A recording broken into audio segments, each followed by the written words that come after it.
عليكم ورحمة الله وبركاته.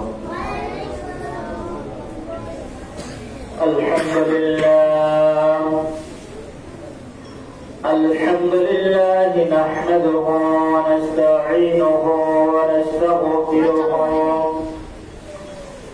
ونؤمن به ونتوكل عليه ونعوذ بالله من شرور أنفسنا ومن سيئات أعمالنا. من يهده الله فلا مضل له ومن يضلله فلا هادي له. ونشهد أن لا إله إلا الله وحده لا شريك له. ونشهد أن سيدنا وسندنا وحبيب قلوبنا وحبيب طبيبنا ومولانا محمد صلى الله عليه وعلى آله وأصحابه وبارك وسلم. أما بعد فأعوذ بالله من الشيطان الرجيم.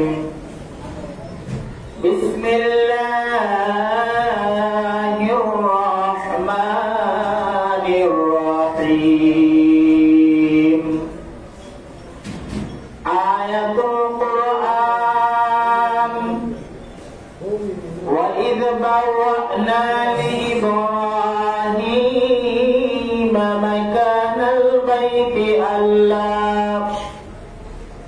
مكان البيت ألا تشرك بي شيئا وطهر بيتي للطائفين والعاكفين والركع السجود. أو كما قال عليه الصلاة والسلام: إن الله وملائكته يصلون على النبي يا أيها الذين آمنوا صلوا عليه وسلموا تسليما. اللهم صل على سيدنا محمد وعلى آل سيدنا مولانا محمد. اللهم صل على سيدنا مولانا محمد وعلى آل سيدنا مولانا محمد. চিন্তা করে দেখো রে মান, এই বাড়ি তো তোমার নয়, আসল বাড়ি যেতে হবে সেটা তোমার কবর ঘর। আল্লাহুম্মা সাল্লি আলা সাইয়্যিদিনা মাওলানা মুহাম্মাদ ওয়া আলা আলিহি সাইয়্যিদিনা মাওলানা মুহাম্মাদ। লা ইলাহা ইল্লাল্লাহ, লা ইলাহা ইল্লাল্লাহ, লা ইলাহা ইল্লাল্লাহ, লা ইলাহা ইল্লাল্লাহ।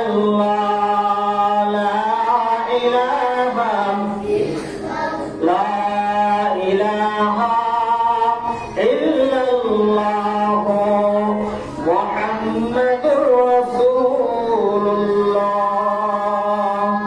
সাল্লাল্লাহু আলাইহি ওয়াসাল্লাম। মুআজ্জাজ মুহতারাম মুসল্লিয়ান কিরাম, মুরাব্বিয়ান ইসলাম, মহান আল্লাহ রাব্বুল আলামিনের দরবারে অসংখ্য অগণিত শুকরিয়া আদায় করি যে মহান আল্লাহ রাব্বুল আলামিন দয়া করে মায়া করে রহমতের নজরে রহমতি হাতে কুদরতের মাধ্যমে পবিত্র রজব মাসের আজকের বিদায় জুমায় বিদায় দিন, পবিত্র রজব মাসের শেষ জুমায় আল্লাহ পাকের ফরজ হুকুম ফরজে আইন জুমার নামাজ আদায় করার উদ্দেশ্যে মসজিদে আসার বসার, কোরআন ও হাদিসের আলোকে সংক্ষিপ্ত সময় সংক্ষিপ্ত আকারে মূল্যবান কিছু কথা শোনার মতো বসার মতো তৌফিক দান করেছেন। এই জন্য আমরা সকলেই মুসলমানের আওয়াজে কালিমাতে শুকরিয়া পাঠ করি পড়ি আলহামদুলিল্লাহ। দুরূদ সালাম পয়গম্বর আরবি হাবিবি কিবরিয়া, মানবতার মুক্তির দূত, জাহানের বাদশাহ, সরকার দু আলম, নবী আরবি মহানবী মুহাম্মদ রাসূলুল্লাহ সাল্লাল্লাহু আলাইহি ওয়াসাল্লামের প্রতি সকলে পড়ি সাল্লাল্লাহু আলাইহি ওয়াসাল্লাম। সম্মানিত উপস্থিতি, আজকে পবিত্র রজব মাসের 30তম দিবস। গতকাল যদি শাবানের চাঁদ উদিত হতো, আজকে হতো শাবানের প্রথম জুমা, প্রথম দিন। যেহেতু গতকাল শাবানের চাঁদ দেখা যায়নি, আজকে রজবের 30তম দিন। রজব মাস 6টি জুমা পেয়েছে আলহামদুলিল্লাহ। প্রথম জুমার দিন ছিল রজব মাসের 1 তারিখ, আর বিদায় দিনটা হলো রজব মাসের 30 তারিখ। মূল্যবান জুমা, আল্লাহ রাব্বুল আলামিন পবিত্র জুমার হক পরিপূর্ণভাবে আদায় করার মতো সকলকে দান করে বলি আমিন। আগামীকাল যেহেতু পবিত্র শাবানের প্রথম তারিখ হবে, সে অনুযায়ী চন্দ্র মাসের তারিখ অনুযায়ী 14ই শাবান দিবাগত রাত্রি, তার মানে 15তম রাত্রিতে পবিত্র লাইলাতুল বরাতের রাত্রি। ইংরেজি মাস হিসাবে 14ই ফেব্রুয়ারি দিবাগত রাত্র। সম্মানিত উপস্থিতি, তার মানে পবিত্র রমজানের মুবারকের সময় আমাদের সামনে অতি নিকটে। আমরা দোয়া করি আল্লাহ তাআলা যেন রমজানুল মুবারককে সামনে রেখে রমজানুল মুবারকের পরিপূর্ণ হক আদায় করার তৌফিক দান করুন আমিন। রাসূল করিম সাল্লাল্লাহু আলাইহি ওয়াসাল্লাম রজব মাসের চাঁদ উদিত হওয়ার পর একটি দোয়া করতেন, আল্লাহুম্মা বারিক লানা ফি রজব শাবান ওয়া বাল্লিগনা রমাদান। রজব থেকে শাবান, শাবান থেকে রমজান পর্যন্ত আল্লাহ তাআলা যেন আমাদেরকে কি দান করেন, হায়াতে তাইয়্যিবা নসিব করেন, দান করেন। এই দোয়াটি বেশি বেশি পড়তেন, আমরাও পড়ব ইনশাআল্লাহ। আল্লাহ তাআলা তৌফিক দান করুন আমিন। সম্মানিত উপস্থিতি, আল্লাহ রাব্বুল আলামিনের কোরআন হাকিম থেকে যে আয়াতে কারিমা আমি তেলাওয়াত করেছি, আয়াতে কারিমাটি হলো সূরাতুল হজ। সূরাটি মক্কায় অবতীর্ণ হয়েছে। কোথায় অবতীর্ণ হয়েছে? মক্কায় অবতীর্ণ হয়েছে। সূরাতুল হজের 26 নম্বর আয়াত।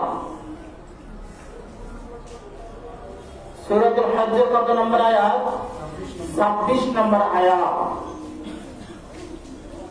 আল্লাহ তাআলা যদি তৌফিক দান করেন তাহলে পরে আয়াতে কারিমার আলোকে আলোচনা করব ইনশাআল্লাহ। সকলে পড়ি সুবহানাকা লা ইলমা লানা ইল্লা মা আল্লামতানা ইন্নাকা আনতাল আলিমুল হাকীম। আমরা এখন আলোচনার দিকে চলে যাই। আল্লাহ রাব্বুল আলামিন সূরাতুল হজ্জের 26 নম্বর আয়াত কারীমার মধ্যে বলেন, ওয়াইদ বাওয়ানা লিইব্রাহিমা মাকানাল বাইত আল্লা তুশরিক বি শাইআন ওয়া তাহহির বাইতিয়া লিত-তাইফিন ওয়াল আকিফিনা লিত-তাইফিনা ওয়াল কাইমিনা ওয়ার রুকআইস সুজুদ। আল্লাহ রাব্বুল আলামিন পয়গম্বর হযরত ইব্রাহিম আলাইহিস সালাম কে উদ্দেশ্য করে বললেন, স্মরণ করো যখন আমি ইব্রাহিমকে বাইতুল্লাহর স্থান জানিয়ে দিলাম। কিসের স্থান? বাইতুল্লাহর স্থান। এবং তাকে আদেশ করলাম যে আমার সঙ্গে কাউকে শরীক করো না, আমার সঙ্গে কাউকে কি করবে না? শরীক করবে না। এবং আমার গৃহ পবিত্র রাখো তাওয়াফকারী, কিয়ামকারী ও রুকু সিজদাকারীদের জন্য। সুবহানাল্লাহ। আল্লাহ রাব্বুল আলামিন এই পবিত্র কাবা ঘর যখন হযরত ইব্রাহিম আলাইহিস সালামকে বানানোর জন্য নির্দেশ প্রদান করলেন, হযরত ইব্রাহিম আলাইহিস সালাম তার পুত্র হযরত ইসমাঈল আলাইহিস সালামকে সঙ্গে নিয়ে পবিত্র কাবা ঘর কি করলেন? নির্মাণ শুরু করলেন। আল্লাহ রাব্বুল আলামিন পয়গম্বর ইব্রাহিম আলাইহিস সালামকে নির্দেশ প্রদান করার পরে যখন এই কাজটি শুরু করা হলো, তারই মধ্যে আল্লাহ রাব্বুল আলামিন আদেশ প্রদান করলেন যে তারা যেন কাবা ঘর কি করে? তাওয়াফ করে এবং সেখানে সিজদা করে, রুকু করে। কোন জায়গায়? কাবা ঘরের মধ্যে। আর কাবা ঘরের আদলে হবে বাইতুল্লাহ, আল্লাহর ঘর। আল্লাহর ঘর তথা হলো মসজিদ। মসজিদ কার ঘর? আল্লাহর ঘর। কাবা ঘরে সিজদা করা, রুকু করার মানে হলো এর আদলে হলো মসজিদ, বাইতুল্লাহ, আল্লাহর ঘরকে কি করা? আল্লাহর ঘরে এসে সিজদা করা, রুকু করা, কাবা ঘরে তাওয়াফ করবে। ইব্রাহিম আলাইহিস সালামকে আল্লাহ তাআলা বলেন, হে পয়গম্বর ইব্রাহিম, আপনি কাউকে আমার সাথে শরীক করবেন না। এর মানে অর্থ হলো হযরত ইব্রাহিম আলাইহিস সালামকে এই নির্দেশনা এজন্য প্রদান করা হয়েছে যেন তার উম্মতগণ, তার কওমের লোকজন আল্লাহর সাথে কাউকে কি না করে। আল্লাহ কয়জন? জোরে বলতে হবে, আল্লাহ কয়জন? একজন। আল্লাহ রাব্বুল আলামিন বলেন, পয়গম্বর ইব্রাহিম, আমি আল্লাহ একজন, অদ্বিতীয়, আমার কোন শরীক নাই, আমার কোন কি নাই? শরীক নাই। অতএব কারণে লা তুশরিক বিল্লাহ, আমি আল্লাহর সাথে কোন শরীক করব না। হযরত ইব্রাহিম আলাইহিস সালাম কাবা ঘর নির্মাণ শুরু করে দিলেন। সঙ্গে তার পুত্র হযরত ইসমাঈল আলাইহিস সালামকে সঙ্গে রাখলেন। পয়গম্বর ইসমাঈল আলাইহিস সালামকে সঙ্গে নিয়ে যখন কাবা ঘর নির্মাণ শেষ করলেন, কাবা ঘর নির্মাণ শেষ করার পরে বাপ পুত্র দুইজন আল্লাহ তাআলার কাছে দুই হাত তুলে দোয়া করেন। সূরা বাকারার মধ্যে 19 নম্বর পৃষ্ঠায়, 1 নম্বর পারার 19 নম্বর পৃষ্ঠায় কাবা ঘর নির্মাণ করার পরে ইব্রাহিম আলাইহিস সালাম পুত্র ইসমাঈলকে বলে, ইসমাঈল হাত তোলো, আল্লাহর দরবারে দুই হাত তুলে নত যেন হইয়া আল্লাহর কাছে দোয়া করেন। ওয়াইদ ইয়ারফাউ ইব্রাহিমুল কওয়াইদা মিনাল বাইতি ওয়া ইসমাঈল রব্বানা তাকাব্বাল মিন্না ইন্নাকা আনতাস সামিউল আলীম রব্বানা ওয়াজআলনা মুসলিমাইন লাকা ওয়া মিন যুররিয়াতিনা উম্মাতান মুসলিমাতান লাক। সুবহানাল্লাহ। হযরত ইব্রাহিম আলাইহিস সালাম কাবা ঘর নির্মাণ শেষ করে কওমের লোকদের জন্য দোয়া করেন, মুহাম্মদের উম্মতের জন্য দোয়া করেন, সন্তানের জন্য দোয়া করেন। মিল্লাত আবিকুম ইব্রাহিম ওয়া সাম্মাকুমুল মুসলিমিন। জোরে বলেন সুবহানাল্লাহ। ইব্রাহিম আলাইহিস বলেন বাবা ইসমাঈল, আমাকে তাম পৃথিবীর মুসলমান জাতির জন্য, তাম পৃথিবীর উম্মতি মুহাম্মাদের জন্য আমার আল্লাহ আমাকে পিতা বানিয়েছেন মিল্লাত আবিকুম ইব্রাহিম। আমার আল্লাহ তাম জাহানের উম্মতদের জন্য আমাকে নেতা বানিয়েছেন, পিতা বানিয়েছেন। এরে বাবা ইসমাঈল, আয় আয় ওদের জন্য আমরা দোয়া করি, ওদের জন্য আল্লাহর কাছে প্রার্থনা করি, আর আমরাও নিজের জন্য আল্লাহর কাছে প্রার্থনা করি। সুবহানাল্লাহ। হযরত ইসমাঈল আলাইহিস সালাম, হযরত ইব্রাহিম আলাইহিস সালাম বাপ বেটা দুইজন একসাথে দোয়া শুরু করে দিলেন। কাবা ঘর নির্মাণ শেষ হয়ে গেল। আল্লাহ তাআলা হুকুম করলেন তাওয়াফ করার জন্য, আল্লাহ তাআলা হুকুম করলেন সিজদা করার জন্য, আল্লাহ তাআলা হুকুম করলেন রুকু করার জন্য। এ মুসলমান জাতি, আল্লাহ তাআলা রুকু করার জন্য বলেছেন, আল্লাহ তাআলা সিজদা করার জন্য বলেছেন, কাউকে শরীক করার জন্য বলছেন নেই। শরীক করার জন্য নিষেধ করেছেন, করছেন কি করেন নাই? আল্লাহ তাআলা শরীক করার জন্য নিষেধ করেছেন।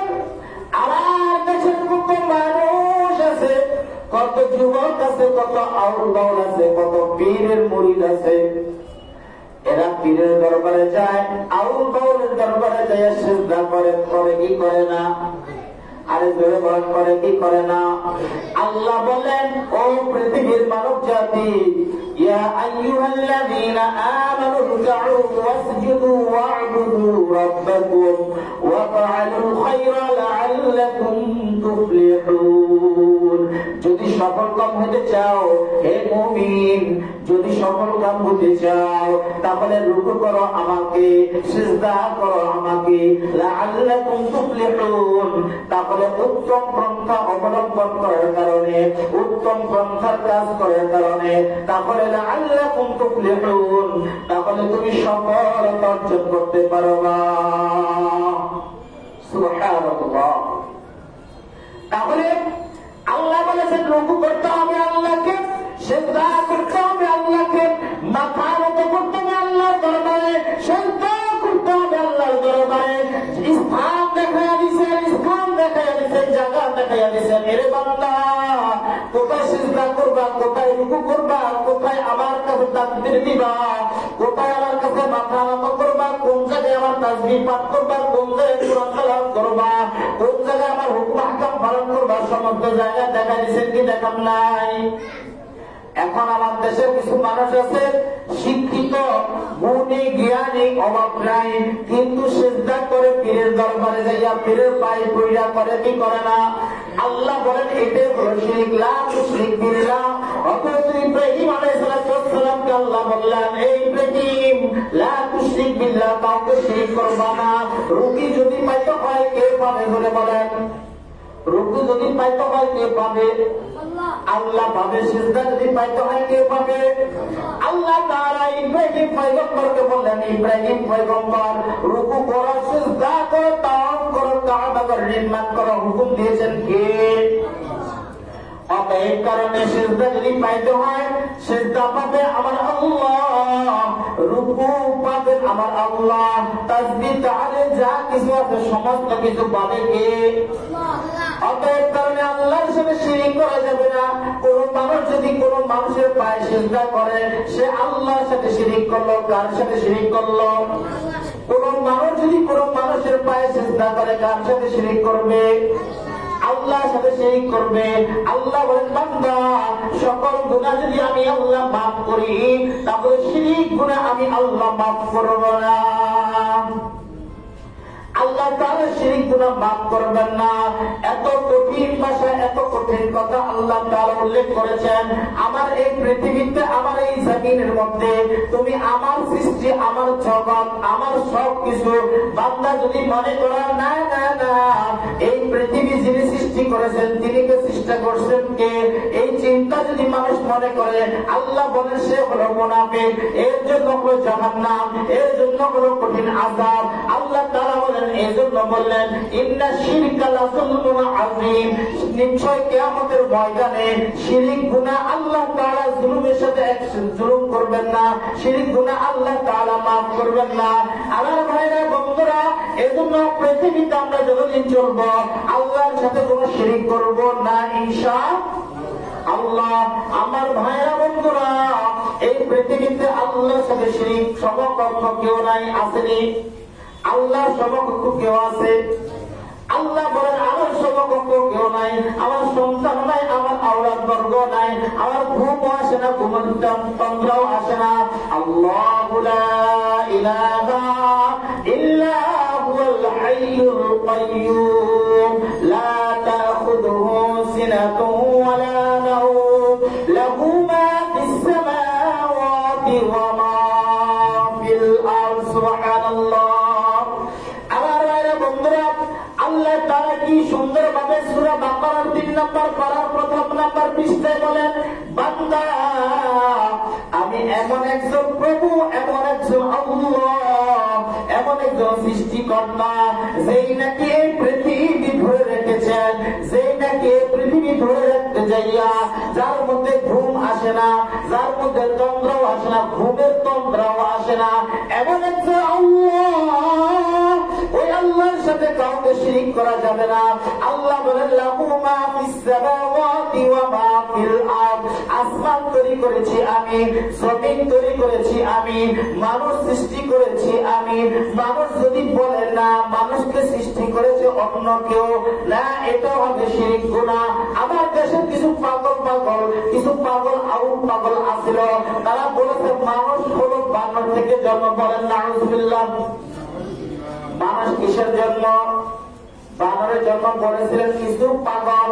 আল্লাহ বলেন ওই পাগলদের উদ্দেশ্য করে বলেন তোরা হলো নাস্তিক। এই নাস্তিকের জন্য আল্লাহ তাআলা কঠিন শাস্তি রেখেছেন। আমার ভাইরা বন্ধুরা, মানুষকে আল্লাহ তাআলা এত সুন্দরভাবে সৃষ্টি করেছেন। এই সূরার মধ্যে সূরা হজ্জের 3 নম্বর 4 নম্বর আয়াতের মধ্যে আল্লাহ তাআলা ইরশাদ করেছেন মানুষ কিভাবে তৈরি করেছেন, মানুষ কিভাবে এসেছে, মানুষ কিভাবে হাড় গোড় তৈরি করা হয়েছে, কোন জায়গা থেকে এসেছে, রক্তপিণ্ড কিভাবে তৈরি করা হয়েছে, গোশত কোন জায়গা থেকে এসেছে। আল্লাহ পাক হুকুম করেছেন 9 মাস অথবা 9 মাস 10 দিন অথবা 10 মাস অথবা 10 মাস 10 দিন অথবা 10 মাসের মধ্যে অথবা অনেকে দুনিয়ার জমিনে 8 মাসের ভিতরে দুনিয়ার জমিনে চলে আসে। আল্লাহ বলেন বান্দারে নির্দিষ্ট সময় যখন এসে যাবে আমি আল্লাহ হুকুম করব পৃথিবীর জমিনে তুমি আগমন করবা। তোমাকে পৃথিবীর জমিনে পাঠাইছি আমি আল্লাহর ইবাদত করার জন্য, আমার সাথে কাউকে শিরিক করার জন্য না। এজন্য পয়গম্বর ইব্রাহিমকে আল্লাহ তাআলা বললেন ইব্রাহিম আপনাকে বল, আপনি স্মরণ করেন সেদিন আপনাকে কাবাগর নির্মাণ করার জন্য আদেশ করা হলো, বাইতুল্লাহ নির্মাণ করার আদেশ করা হলো। আপনি আপনার সন্তান ইসমাইলকে নিয়ে নির্মাণ শুরু করে দিলেন। আপনারা শেষ করার পরে আমার দরবারে আপনারা দোয়া করলেন, আপনার উম্মতের কওমের জন্য দোয়া করলেন লা তুশরিক বিল্লাহ, কোন প্রভুরে আমার সাথে শিরিক করা যাবে না। তখনই আল্লাহ তাআলা ঘোষণা করায় স্মরণ করায় দিলেন। পরবর্তী থেকে এই পর্যন্ত পৃথিবীর জমিনে মানুষ শিরিক গুনার মধ্যে লিপ্ত আছে কি নাই? হাজারো মানুষ, লক্ষ মানুষ শিরিক গুনার মধ্যে লিপ্ত আছে। আল্লাহ বলেন এই বান্দা সমস্ত মানুষ আজকে ধ্বংসের দ্বার প্রান্তে ক্ষতিগ্রস্তের মধ্যে রয়েছে। আল্লাহ তাআলা কিছু সময়ের কসম করলেন ওয়াল আসরি, কেউ কেউ বলেছেন আসরের কসম করেছেন, ওয়াল আসরি কেউ কেউ বলেছেন মুফাসসির ইকরাম কেউ বলেছেন সময়ের কসম করে বলেছেন, ওয়াল আসরি কোন কোন মুফাসসির এও বর্ণনা করেছেন আমার আপনার জীবনের কিছু সময়ের কসম আল্লাহ করেছেন। আল্লাহ তাআলা হয়তোবা আমার আপনার জীবনের কিছু সময়ের কসম করেছেন, হয়তো নির্দিষ্ট কোন সময়ের কসম করেছেন, হয়তো নির্দিষ্ট আসর ওয়াক্ত সময় কসম করেছেন। মুফাসসির ইকরাম বলেন সময়ের কসম করে আল্লাহ তাআলা বলেন ইন্নাল ইনসানা লাফি খুস, এই বান্দা নিশ্চয় অধিকাংশ মানুষ ক্ষতিগ্রস্তের মধ্যে রয়েছে। ইনসান মানুষ ক্ষতিগ্রস্তের মধ্যে রয়েছে। নিশ্চয় নিশ্চয় নির্দিষ্ট করে বলেছেন তারা ক্ষতিগ্রস্তের মধ্যে রয়েছে। তবে হ্যাঁ ওই সমস্ত লোকগুলি ক্ষতিগ্রস্তের মধ্যে নাই। ইল্লাল্লাযীনা আমানু ওয়া আমিলুস সালিহাত, যারা আমল সালিহাত করেছে, আল্লাহর সাথে শিরক করে নাই, পাঁচ ওয়াক্ত নামাজ আদায় করেছে, কোন পীরের দরবারে সিজদা করে নাই, কোন পীরের পায়ে সিজদা করে নাই, কোন পীরের মাজারে দিয়ে সিজদা করে নাই, যারা আমি আল্লাহকে পাওয়ার জন্য, আমি আল্লাহকে পাওয়ার জন্য আমি আল্লাহর কাছে গভীর রজনীতে উঠে তাহাজ্জুদের নামাজের মাধ্যমে সিজদা করিয়া আমি আল্লাহর কাছে বলেছে ওয়াতাওয়াসাউ বিল হক, হকের মধ্যে রয়েছে, ওয়াতাওয়াসাউ বিস সাবর, যারা সবরকারীদের মধ্যে রয়েছে। আল্লাহ বলেন এই সমস্ত লোকগুলো ক্ষতিগ্রস্তের মধ্যে নাই। এরে বান্দা, তাহলে ক্ষতিগ্রস্তের মধ্যে মানুষ কিভাবে হলো? ক্ষতিগ্রস্তের মধ্যে আজকে রাষ্ট্রীয় জীবনের দিকে যান, রাষ্ট্রীয় জীবনের দিকে যদি আপনি যান, মানুষ প্রথমত সেখান থেকে ক্ষতিগ্রস্তের মধ্যে। মানুষ বলে সকল ক্ষমতার উৎস জনগণ, আল্লাহ বলেন না, সকল ক্ষমতার উৎস জনগণ নয়। এখানে শিরক, এখানে কি কথা বলে না, এখানে কি রাষ্ট্রীয় অবকাঠামোর এই জায়গায় সর্বপ্রথম শিরক। বলেন সকল ক্ষমতার উৎস জনগণ, আরে বুঝেন নাই কথা মনে হয়, সকল ক্ষমতার উৎস জনগণ, সকল ক্ষমতার উৎস একমাত্র কে? বলেন কে? কোন মানুষ যদি বলে ক্ষমতার উৎস হলো জনগণ, আল্লাহ বলেন বান্দা লা তুশরিক বিল্লাহ, খবরদার আমার সাথে শিরক করবি না, আমার সাথে শিরক করবি না। এরে বান্দা লা তুশরিক বিল্লাহ, আমার সাথে শিরক করবি না। এই মানুষগুলো আজকে সকল ক্ষমতার উৎস জনগণকে মানিয়া সর্বপ্রথম আল্লাহর সাথে শিরক গুনাহ করেছে। কার সাথে শিরক করেছে? অতএব কারণে এরা মাপ পাওয়ার উপযুক্ত। সম্মানিত হাজিরিন, এই শিরক থেকে বাঁচার জন্য রাষ্ট্রীয় অবকাঠামোর দিকে যদি আপনি খেয়াল করেন, 1972 সালে শেখ মুজিবুর রহমান যখন নির্বাচনে ক্ষমতায় জয়লাভ করল, আপনারা যারা ইতিহাস জানেন আপনাদের খেয়াল আছে, শেখ মুজিবুর রহমান যখন নির্বাচনী ইস্তেহার ঘোষণা করে, তখন সে আল্লাহকে অবিচল বিশ্বাস স্থাপন রাখার জন্য, আল্লাহর প্রতি অবিচল বিশ্বাস স্থাপন করার জন্য নির্বাচনের ইস্তেহারের মধ্যে ঘোষণা করেছিল, লিখিত করেছিল, সর্বপ্রথম মানুষকে ইসলাম দিয়ে ধোঁকা দিয়েছে শেখ মুজিবুর রহমান। কেমন ভাবে দিয়েছে? নির্বাচনের ইস্তেহারে লিখেছিল, এই দেশের জনগণ, আমি যদি ক্ষমতায় যেতে পারি, আল্লাহ যদি আমাকে ক্ষমতায় নেয়, ক্ষমতার আসীন যদি আমি বসতে পারি, এই চেয়ারের মধ্যে যদি আমি বসতে পারি, তাহলে সর্বপ্রথম নির্বাচন ইশতেহার হলো আমি আল্লাহর সাথে কাউকে শিরক করব না। নির্বাচনের ইশতেহারে হলো ইসলামকে প্রাধান্য দিয়া ইসলাম বিরোধী কোন কার্যকলাপ বাংলাদেশের জমিনে হতে দেওয়া হবে না। এই কথাটা শেখ মুজিবুর রহমান সর্বপ্রথম তার নির্বাচনের ইশতেহার উল্লেখ করেছিলেন 1972 সালের নির্বাচনে। পরবর্তীতে শেখ মুজিবুর রহমান তখন নির্বাচনের সময় বাংলাদেশে ছিলেন না, তিনি লন্ডন ছিলেন। তিনি যখন জয়লাভ করলেন, পরবর্তীতে সেখান থেকে সরাসরি চলে গেলেন দিল্লি ইন্দিরা গান্ধীর কাছে, মামুর বাড়িতে। সেখানে চলে যাইয়া সেখানে ইন্দিরা গান্ধী ঘোষণা করলেন যে তুমি যে নির্বাচনে পাশ করে চলে আসছ, এই যে মুসলমানের ভিতরে তুমি যে ঘোষণা দিলা নির্বাচন ইশতেহারে ইসলাম বিরোধী কোন কার্যকলাপ করবা না, তাহলে তো তুমি এটা ভুল করেছ, এভাবে সংবিধান হবে না। পরবর্তীতে আবার সংবিধান পরিবর্তন করা হলো, নির্বাচনের ইশতেহারের যে কথা উল্লেখ করেছে সেটা মুসলমানকে একটা ধোঁকা দিয়া সেখান থেকে বাদ দিয়ে দিয়েছে। পরবর্তীতে ইতিহাস জিয়াউর রহমান আয়েশা এই কথাটা ইসলামকে সমুন্নত রেখে আবার নির্বাচনের ইশতেহারে তারাও ঘোষণা দিল ইসলামের বাহিরে তারা কোনো কাজ করবে না। পরবর্তীতে এরশাদ সাহেব আয়েশা আল্লাহর প্রতি অবিচল বিশ্বাস স্থাপন শব্দটি রাখলেন, জিয়াউর রহমানও একই কথা রাখলেন, বিসমিল্লাহ স্থাপন করলেন। শুক্রবার জুমার নাম, শুক্রবার দিন মুসলমানের জন্য ছুটি ঘোষণা আলোচনা করলেন, বিভিন্ন কথা আছে, সেদিকে যাব না। পরবর্তীতে শেখ হাসিনা আবার 96 এসে সংবিধান থেকে বিসমিল্লাহ শব্দ উঠাইয়া দিলেন, আল্লাহ সর্বশক্তিমান এই কথাটা উঠাইয়া দিলেন। পরবর্তীতে আবারও এই কাহিনী করতে করতে ইসলামটাকে এমন একটা জায়গায় নিয়ে স্থাপন করেছে। 2008 সালে ক্ষমতায় আসার পরবর্তী সংবিধানকে আবার কাটছিট করে সেখানে আবারও উল্লেখ করলেন কি, সকল ক্ষমতার উৎস জনগণ, আল্লাহকে রাজা এবং বাদশাহ মানা যাবে না। নাউযুবিল্লাহ। তাহলে শিরিক হচ্ছে কি হচ্ছে না? আমি এই কথাটা এজন্য আনলাম, রাষ্ট্রীয় জীবন থেকে শুরু করে সর্বপ্রথম রাষ্ট্রীয় সংবিধানের মধ্যে আল্লাহর সাথে শিরিক গুনাহ করা হয়েছে। তাহলে সকল মানুষ এই বাংলার জমিনে যত মানুষ এই সংবিধানকে মানে, সংবিধান মোতাবেক সকল ক্ষমতার উৎস জনগণকে মানার কারণে আল্লাহর সাথে শিরিক গুনাহ করা হয়েছে। কার সাথে? আল্লাহর সাথে শিরিক গুনাহ করা হয়েছে।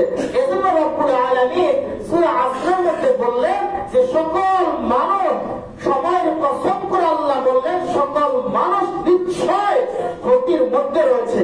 কোন ক্ষতির মধ্যে? একটু চিন্তা করলে বের হয়ে যায় মানুষ কোন ক্ষতির মধ্যে আছে, একটু ভালোভাবে চিন্তা করলে বের হয়ে যায়। যেমন মনে করেন, পরবর্তী আসেন, আমরা পৃথিবীতে আসছি, আল্লাহ পাঠাইছেন দুনিয়ার জমিনে। আজকের ফজরের নামাজ পড়ার জন্য আমার আল্লাহর আদেশ আছে কি নাই? কথা বলেন। আমার আল্লাহর আদেশ হলো ফজরের নামাজ তুমি আদায় করো। আদেশ কার? আমার কথা বুঝেন নাই? যারা বুঝেন তারা উত্তর দেন। ফজরের নামাজ পড়ার আদেশটা কার? আল্লাহ। আল্লাহর এই আদেশ পালন করতে হবে কি হবে না? নেতা যদি ডাক দেয় যে আজকে ভোর 3টার সময় শেখ হাসিনা দিল্লি থেকে বাংলার জমিনে আগমন করবে, এখন বলেন বিএনপিরও ঘুম নষ্ট, আওয়ামী লীগেরও ঘুম। ডাক দিয়েছেন কে? কথা বুঝে না? ডাক দিছে কে? নেতা।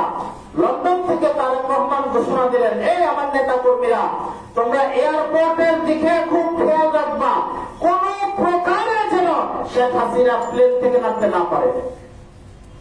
ডাক দিচ্ছেন কে? নেতা ডাকছেন।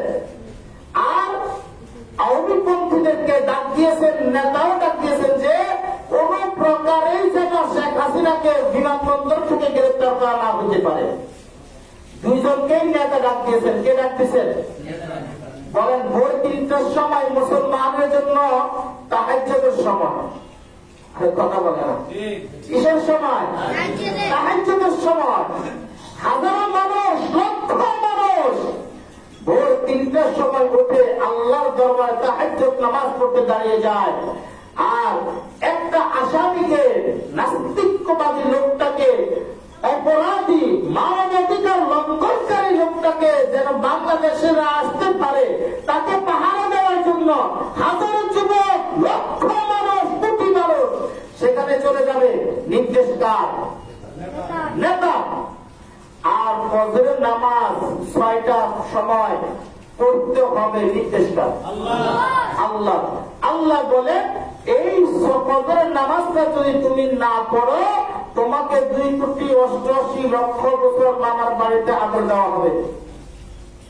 কার বাড়িতে আদর দেওয়া হবে? মামার বাড়ি। জাহান্নামের মধ্যে কি দেওয়া হবে?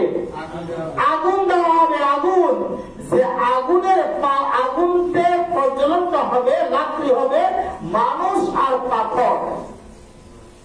মানুষ এবং পাথর দিয়ে আগুনটাকে প্রজ্বলিত করা হবে। সে আগুনের মধ্যে নিক্ষেপ করবে।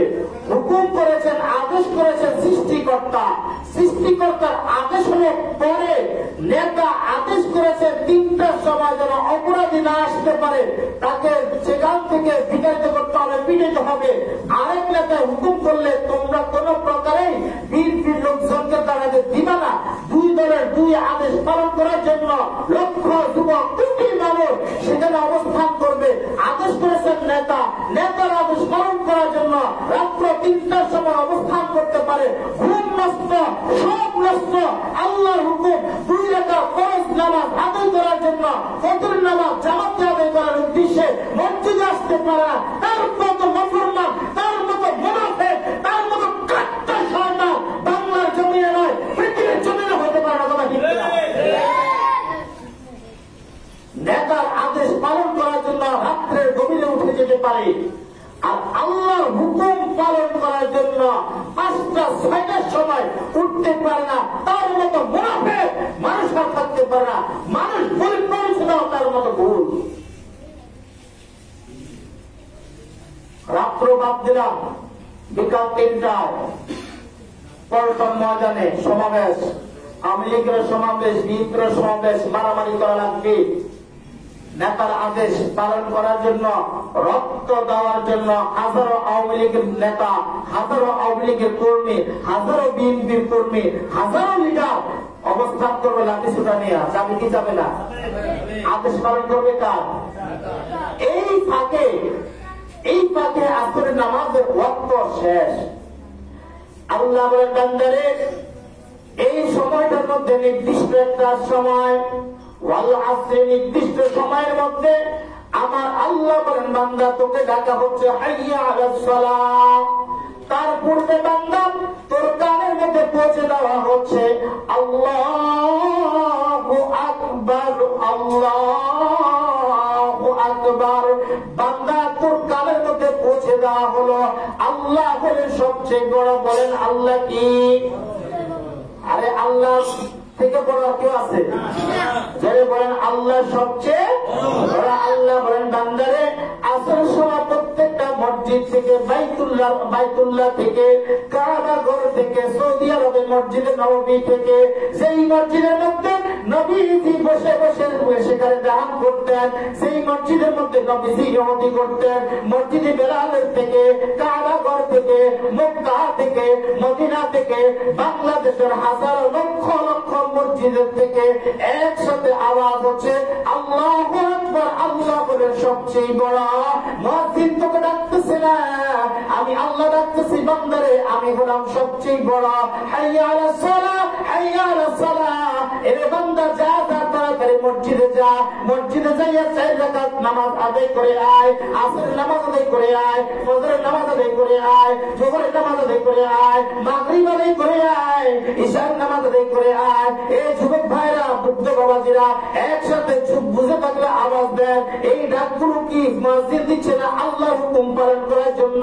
আল্লাহর আদেশে মুয়াজ্জিন ডাকতেছে, আল্লাহর আদেশে মুয়াজ্জিন ডাকতেছে। উদ্দেশ্য হলো মানুষ মসজিদে আসবে, নাফরমানি থেকে বাঁচবে, আল্লাহর হুকুম পালন করবে, মানুষের আল্লাহর সাথে শিরিক করবে না, মুনাফিকি করবে না। এজন্য আল্লাহ তাআলা বলেন, এ বান্দা লা তুশরিক বিল্লাহ ওয়া বাওয়ানা লি ইব্রাহিম মাকানাল বাইতি আল্লা তুশরিক বি শাইআ ওয়া তাহির বাইতি লিত তাইফিন ওয়াল কাইমিন ওয়া রুকআইস সুজুদ। এ বান্দা আমার সাথে শিরিক করবে না।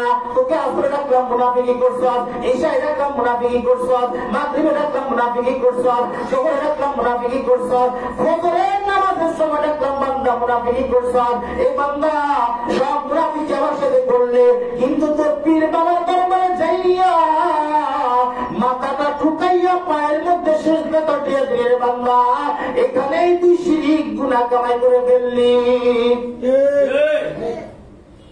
আছে কি নাই? আছে না? নামাজ পড়ে না, বাবার দরবারে যায়, নামাজ পড়ে না সুরেশ্বরের দরবারে যায়, নামাজ পড়ে না আত্মীয়ের দরবারে যায়, নামাজ পড়ে না খাজা বাবার দরবারে যায়, নামাজ পড়ে না জামজা বাবার দরবারে যায়, নামাজ পড়ে না মাইজবান্ডের দরবারে যায়, নামাজ পড়ে না তালা বাবার দরবারে যায়, নামাজ পড়ে না জুব্বা বাবার দরবারে যায়, বিড়ি বাবার দরবারে যায়, পালি বাবার দরবারে যায়, তালা বাবার দরবারে যায়, শিকর বাবার দরবারে যায়, পাতলা বাবার দরবারে যায়, সর্বশেষ লেংটা বাবার দরবারে যায়। লেংটা বাবার দরবার আছে নাই? এ বান্দা, তারপরে আল্লাহ বলেছেন ইব্রাহিম নবীকে উদ্দেশ্য করে বললেন, এই ইব্রাহিম কাবাগর নির্মাণ করা, তবে সাবধানতা অবলম্বন করতে হবে। লা তুশরিক বিল্লাহ, সিজদা করা যাবে না, শিরক করা যাবে না, সিজদা করতে হবে আমার কাছে, রুকু করতে হবে আমার কাছে। আমার দেশের আউল বাউল পাগলগুলো নেতার আদেশ পালন করার জন্য পল্টন ময়দানে যেতে পারে, আল্লাহর হুকুম পালন করার জন্য আসর নামাজ পড়তে পারে না, আর পীর বাবার দরবারে সিজদা করতে পারে। আমার আল্লাহ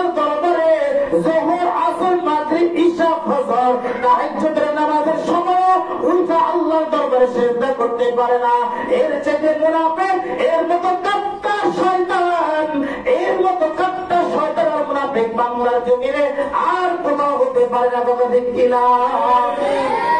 এই জন্য মুসলমান ইমানদার, সামনে রমজান মাস আসতে আছে, এখন থেকে ঠিক করতে হবে। ফজর পড়া লাগবে, আসর পড়া লাগবে, মাগরিব পড়া লাগবে, ইশা পড়া লাগবে, রমজানের রোজা রাখা লাগবে, কোরআন তেলাওয়াত করা লাগবে। লাগবে কি লাগবে না? আল্লাহর সাথে শিরক করা যাবে না। নেতার আদেশ পালন করে আগে আল্লাহর আদেশ পালন করা লাগবে। কথা ঠিক কিনা? আল্লাহর আদেশ পালন করিয়া পরবর্তীতে যদি সময় থাকে নেতার আদেশ পালন করতে যাব, তবে নেতার আগের না, নেতার আগে আমার আল্লাহর আদেশ পালন করতে হবে। তবে খেয়াল রাখতে হবে, আল্লাহর আদেশ পালন না করিয়া নেতার আদেশ যদি পালন করো, তাহলে তুমি হলো মুনাফিক আর আল্লাহর সাথে শিরক করেছ। আল্লাহর সাথে শিরক করার কারণে তোমার জন্য হবে সোজা দিল্লিতে মামুর বাড়ির জাহান্নাম। আসেনি? আল্লাহ তাআলা তৌফিক দান করুন, বলি আমিন। যারা সুন্নাত পড়ে সুন্নাত পড়ে।